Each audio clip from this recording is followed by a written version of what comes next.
Media sosial itu bukan soal rajin posting, tapi soal strategi. Kita urai satu-satu kreator, dengerin.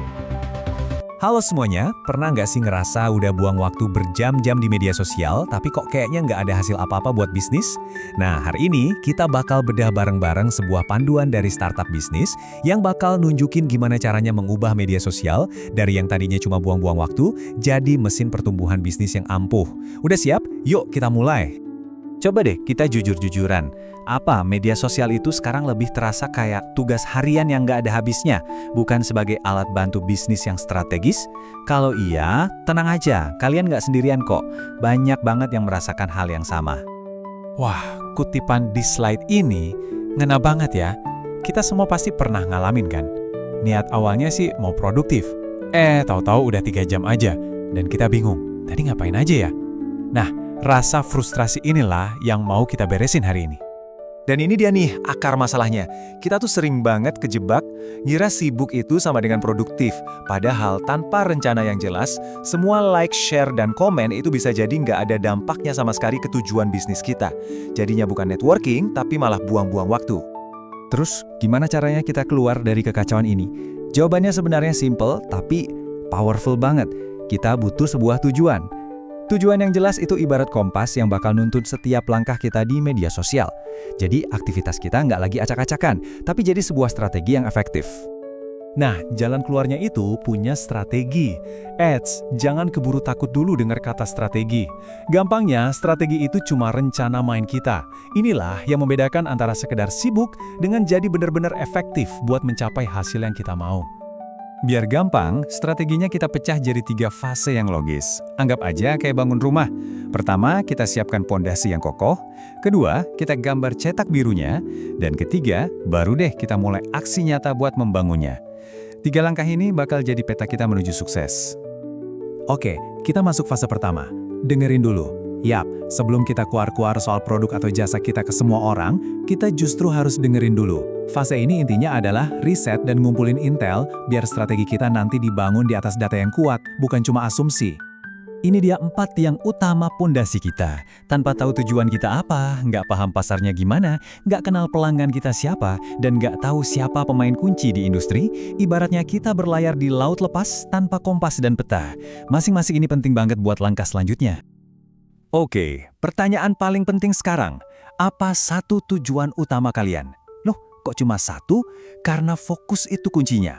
Apa kalian mau cari calon pelanggan baru atau leads? Atau mau kasih layanan pelanggan yang keren banget?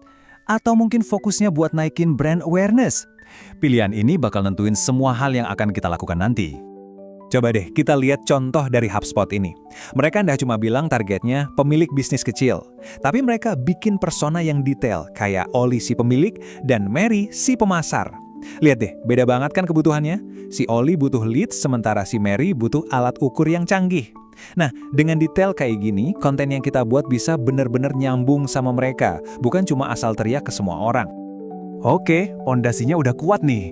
Sekarang waktunya kita bikin kerangkanya, yaitu fase 2, cetak biru. Di fase ini kita bakal merancang semacam mesin yang tugasnya mengubah orang yang tadinya nggak kenal jadi suka, dan dari yang suka jadi pelanggan. Nah, cetak biru ini punya 3 bagian penting. Pertama, corong konversi. Ini tuh peta perjalanan customer kita. Kedua, strategi konten. Ini bensin buat mesin kita. Dan yang ketiga, indikator kinerja atau KPI. Ini dashboard buat kita mantau kecepatan dan arah kita udah bener atau belum. Nah, di slide ini ada beberapa contoh corong atau funnelnya. Coba kita lihat alur yang paling atas ya. Pertama, kita kasih konten yang bermanfaat. Dari situ, kita arahin orang ke landing page. Di sana, kita tawarin sesuatu yang lebih bernilai, misalnya e-book gratis. Sebagai gantinya, kita minta alamat email mereka. Kalau emailnya sudah dapat, kita bisa mulai bangun hubungan. Dan akhirnya nawarin produk kita. Lihat kan, tiap langkah itu sengaja dirancang buat ngebawa mereka lebih dekat. Gini deh, kalau funnel tadi itu tujuan akhirnya, nah konten itu peta harta karun yang kita kasih ke audiens. Setiap postingan, video, atau artikel itu kayak petunjuk yang ngebimbing mereka di sepanjang perjalanan, sambil terus ngasih manfaat di setiap langkahnya. Oke, pondasi udah ada, cetak biru juga udah jelas. Tapi semua itu bakal sia-sia kalau nggak ada fase ketiga, eksekusi. Dan jujur aja, disinilah kebanyakan orang gagal. Rencana paling keren sedunia pun nggak akan ada gunanya kalau cuma disimpan di laci. Dan kutipan ini jujur tapi pahit ya. Tantangan terbesarnya itu bukan punya ide cemerlang, tapi punya disiplin buat ngerjainnya tiap hari, bahkan pas lagi nggak mood sekalipun. Karena konsistensi itu membangun kepercayaan, dan kepercayaan itulah yang membangun bisnis. Terus, gimana caranya biar konsisten? Nah, salah satu triknya, bikin yang namanya default diary. Ini daftar tugas harian yang singkat dan nggak bisa ditawar. Misalnya, oke, hari ini wajib balas semua komen, share satu berita industri, atau interaksi sama satu influencer. Ini tuh kayak sikat gigi buat bisnis kita, simple, cepat, dan penting banget. Nanti kalau bisnis makin gede, kuncinya bukan kerja makin keras, tapi kerja makin cerdas. Disinilah otomatisasi masuk. Kita bisa pakai tools buat jadwalin postingan, melacak mention, dan analisis data. Jadi waktu kita bisa lebih fokus ke hal yang paling penting, membangun hubungan yang beneran sama audiens kita. Jadi, pada akhirnya strategi media sosial itu bukan sekedar to-do list loh.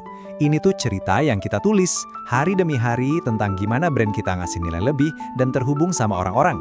Kerangkanya udah kita bahas bareng, sekarang giliran kalian buat ambil pena dan mulai tulis bab pertama dari cerita sukses kalian sendiri. Kalau ini membuka pikiranmu, pastikan kamu follow dan bantu share agar makin banyak yang sadar.